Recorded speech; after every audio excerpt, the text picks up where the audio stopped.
थानाय नङा दिनै सैथो रन्जन दैमारि सारा दिनैसिमबो जेलाव दङ बेजोंनो लोगोसे जोंनि 64 जन लोगोफ्रा जोबथेसालियाव दङ सुक्तिनि उनाव बिथांमोना जोबथेसालियाव दङ बेफोर गासैबो जोंनि मेगनजों नुनाय सैथो दा बे सैथोफोरखौ जोङो रायजोनि खाथियाव लांदों आरो बेबायदि जेंनाफोरखौ जोङो समाधान खालामनो थाखाय नैबे अल्टारनेटिभ पार्टी अफ बड'लेण्डआ खामानि मावगोन भैरबकुन्द समस्तिनि सिङाव सान्तिपुर प्राइमारिखौ जोङो दाफुंदों दिनै जोङो खामानि मावनानै बेखौनो गोजोननाय मोनदों दिनै लोब लोब रायजो राजाफ्रा गोदानै दाजानाय अल्टारनेटिभ पार्टी अफ बड'लेण्ड सुंद'यै एपिपि पार्टीखौ हेफाजाब आरो मदद होनो थाखाय लोगोसे पार्टीयाव थानानै खामानि मावनो सोरबाया प्राइमारियाव सोरबाया ब्लकआव सोरबाया डिस्ट्रिक्ट कमिटियाव सोरबाया सेन्ट्रेल कमिटियाव थानानै पार्टीयाव थानानै समाजनि जानानै खामानि मावनो थाखाय दिनै आगबारिबोनायखौ आवगायबोनायखौ जोङो नुनो मोनदों आरो फैबाय थानाय समाव जोङो गोरा गोख्रों मोनसे पार्टी जानो थांगासिनो दङ बेखौ जों मिजिंथिदों मोजांनि बाथ्रा बियो सोरबाया मबेबा मोनसे केस मावनायखौ जुदि फ्रि अफ कर्सआवहा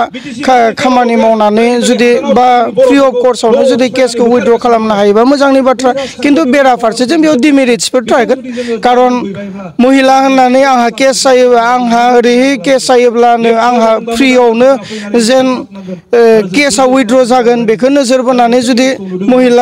महिलाफ्रा गाज्रि नोजोरजों एबा गाज्रि खामानि मावनो आराम्भ जायोब्ला बेखौ सोर हमथागोन बिनिबो मोनफ्रोमबो मेरिट्सआव डिमेरिट्स थायो बेखौबो साननानै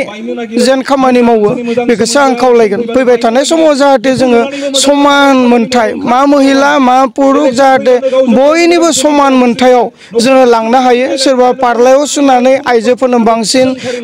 पुरुषफोरनो खम मबेबाखौ पुरुषफोरनो बांसिन हौवाफोरनो बांसिन आइजोफोरनो खम बिदि खालामनायखौ जोङो मोजां नोजोर मोजां लक्षण होननानै जोङो साना जिहेथु जोङो मानसि हौवाब्लाबो हिनजावब्लाबो मानसि हिसाबै जाहाथे जोङो मोनसे समान अधिकारखौ मोनलाङो बेखौ नोजोर बोनानै जोंनि अल्टारनेटिभ पार्टी अफ बड'लेण्डआ खामानि मावलांगोन मबेबा मोनसे गोजौ गाहाय जोङो जेबो लाबोआ बेथ' 5 बोसोरा थांबाय सुक्तिनि उनाव बे 5 बोसोराव बिथाङा खुगादोंल'सो मावबाय प्रेक्टिकेल हिसाबैथ' जेबो मावासै रायजोआथ' नुदों खाना नङा आरो एसेबां जोंनि रायजो राजाफ्रा एसेबांखिनि साननो हायैबो नङा जे मेगनजों नुदों जे सान्ति सुक्तिकारि रन्जन दैमारिया दिनैसिमबो जोबथेसालियाव खाथेजानानै दं बे बास्तब बे सैथो बेराफारसेथिं जोंनि सेंग्राफ्रा जाय समावनोखि मोजां हिक्खा लानानै साकुरि मावनांगौमोन बे समायखौ जाथिनि थाखाय त्याग खालामनानै संग्रामाव बारसोमबाय जाथिनि थाखाय आन्दोलन खालामबोबाय बै सेंग्राफ्रा दिनै सोरबा रिक्सा सालायनानै जादों सोरबाया दाउ दाननानै जादों सोरबाया अमा दाननानै जादों सोरबाया हाजिरा मावनानै जादों बेबो सैथो दा गतिके माबेखौ लानानै थगायनो नागिरदों आं मिथिया आं बिथांखौ काउन्टार होनोबा आं समाया बिनिखाय फैबाय थानाय समाव जों बास्तबखौ नोजोर बोनानै सैथोखौ नोजोर बोनानै जोङो खामानि मावगोन जि जोङो खुगायाव खम बुङो नाथाय प्रेक्टिकेलाव जों बांसिन मावो नाय जेन एनडिएफबिआ 34 बोसोर आखायाव अस्त्र लानानै संग्राम खालामबाय 4000निबो बांसिन एनडिएफबिफ्रा मुंख्लं जालांबाय जि बुस्थुखौ रायजो राजाफ्रा मेगनजों नुबोदों आरो फोथायनाय दङ बे संग्रामनि गेजेरजों दिनै जोंनि ओनसोलाव जोङो रायजो राजाया खावलायनाय बायदि भारत सरकारा खावलायनाय बायदि जोङो भारत सरकारनि खावलायनायखौ नाजावनानै सान्ति सुक्तियाव जिरायदों आरो जोंनि आखायाव लानाय गासै हाथियारखौ जों भारत सरकार आसाम सरकारनो गथायनानै होबोदों दिनैनि तारिखाव बिथाङा सान्ति फैबाय होनना बुंनो नागिरदों नाथाय बै सान्तिखौनो जोङो पार्मानेन्ट खालामनो नागिरदों दिनैनि तारिखाव सान्ति फैबाय होनना बुंनो थाखाय दिनै सान्तिखौ खुगाजों बुंस्लाबनानै मोननाया सान्ति नङा गोसोजों अनुभब खालामनो हानांगोन दिनै रायजो राजाफ्रा हसाके जोंनि ओनसोलाव सान्ति फैबाय होननानै गोसोजों अनुभब खालामनो हादोंना हायाखै दिनै जोबथेसालियाव दिनै गोबां बारग' एनडिएफबिफ्रा खाथेजानानै दङ बे हिसाबाव रायजो राजाफ्रा सान्तिया फैबाय होनना अनुभब खालामनो हादोंना हायाखै जि समायाव एनडिएफबि आखायाव हाथियार लानानै संग्राम खालामोमोन बैखिनि समायाव सिलाइ गुलि बारुदजों जेसेबांखिनि मानसि थैदोंमोन दिनैनि बै सेक्रिफाइसमोन नाथाय दिनैनि तारिखाव जों बारग' एनडिएफबिफोरा सुक्ति खालामखांनायनि उनाव हाथियार गथायखांनायनि उनाव नोंथांमोना थांनानै नायगोन हस्पिटालाव रिपर्ट लागोन बांसिन ड्राग्सजों थैदोंना थैयाखै बांसिन गान्जाजों थैदोंना थैयाखै बांसिन जौदों थैदोंना थैयाखै दिनै बे प्रेक्टिकेल हस्पिटालाव थांनानै नोंथांमोना रिपर्टखौ लायो थां सिलाइ गुलिजों सिलाइ बारुदजों जेसेबांखिनि मानसि थैदोंमोन बैखिनि समाव दिनैनि तारिखाव जौजों ड्राग्सजों गान्जाजों जोंनि समाजाव बांसिन मानसि थैनायखौ नुदों अब्ला हान्थिया बहा बिथाङा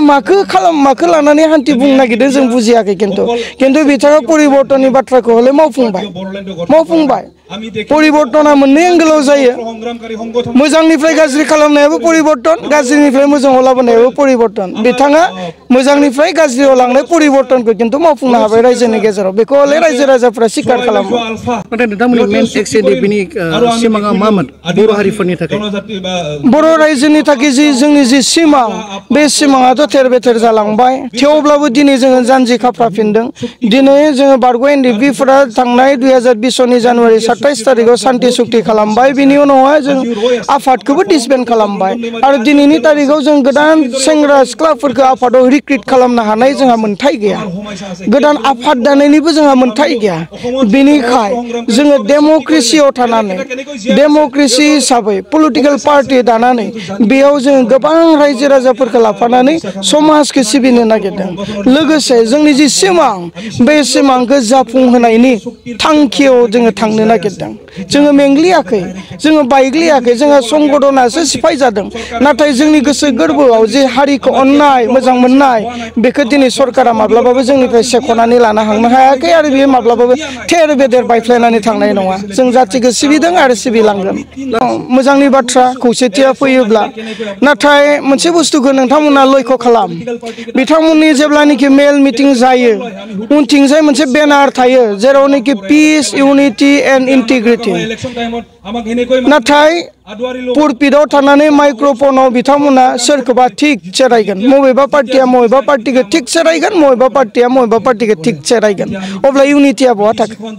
खौसेथिया बहा थाखो बेयाव डेभेलपमेन्टआ बहा थाखो बेयाव पिस सान्तिया बहा थाखो बेयाव सोरबा रायजानायाथ' दुखु मोनथारदोंना दिनै आं नाम लानो गोसो गैया दिनै मोनसे पार्टिया मोनसे पार्टिखौ रायगोन नाथाय उनथिंजाय बेनाराव थागोन पिस इउनिटि एन्ड इन्टिग्रिटि बा पिस इउनिटि एन्ड डेभेलपमेन्ट बेनाराव थागोन नाथाय पुलपिटआव गसंनानै माइक्र'फनाव मोनसे पार्टिया मोनसे पार्टिखौ दोखो दोखो रायगोन अब्ला बेयाव सान्तिया बहा थाखो अब्ला बेयाव इउनिटिया बहा थाखो दिनै बेनो बिथां मानगोनां दिपेन बर' जि बाथ्राखौ बुंदों बिथांमोननि भाषणआ आदारबो होयो नावद्राबो बुयो होननाय बायदि आरोखि दा बिनिखाय रायजो राजायाथ' हजागथ' बिनिखाय खौसेखौथ' बयबो लुगैयो नाथाय जोङो राजखान्थियाव खौसे जाफेरनो हायाखै नाथाय जोङो मोनसे मोन्थोरजों दिनैनि तारिखाव आवगायदों बड'फा उपेन्द्रनाथ ब्रह्मनि मोन्थोरजों बा बिथांनि खावलायनायाव जेरैहाय सेपारेट स्टेटनि आन्दलनाव बर' रायजो राजाफ्रा खौसे जादोंमोन दिनैनि तारिखावबो रन्जन दैमारिनि जेलाव थानायखौ उदां खालामनायनि सार्थ राजनितिकआव बिटिसिआव थानाय बर' जाथिया खौसे जागोन बियो जोंनि सिमां आरो जों खालामगोन बियो जोंनि थांखि